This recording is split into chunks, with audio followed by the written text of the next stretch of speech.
c'est pas pendant que les salariés sont en congé qu'il faut s'occuper d'eux.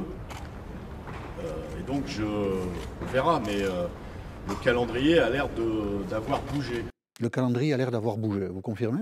Permettez-moi de rebondir juste, la question n'est pas de savoir quand les salariés sont en congé, mais de savoir pourquoi il y a autant de chômeurs dans ce pays.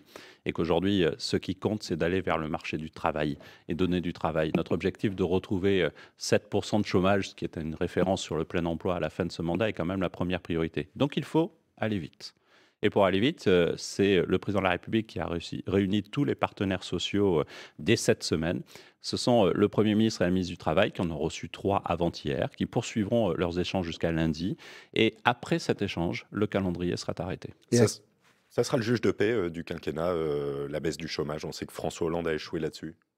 Je ne crois pas que ce soit le seul sujet, mais c'est une ambition majeure. On ne peut pas aujourd'hui accepter que dans certains quartiers, un jeune sur 2 n'ait aucune espérance d'emploi. Mais vous ne promettez pas l'inversion des courbes. Écoutez, moi, je ne veux pas rentrer dans Non, mais ce comparatif, parce que dans votre question, il y a un comparatif entre Hollande, Macron et nos ministres du Travail. Je pense que de toute façon, la seule ambition que nous devons avoir, c'est d'améliorer le marché du travail, faire en sorte que ces femmes et ces hommes qui n'ont pas d'espérance puissent en retrouver une. Et donc, il faut pour cela libérer le travail. Non pas pour faire des cadeaux aux patrons, parce que n'oublions pas que 93% des patrons dans ce pays ont moins de 10 salariés, et la plupart ont 1 ou 2 salariés.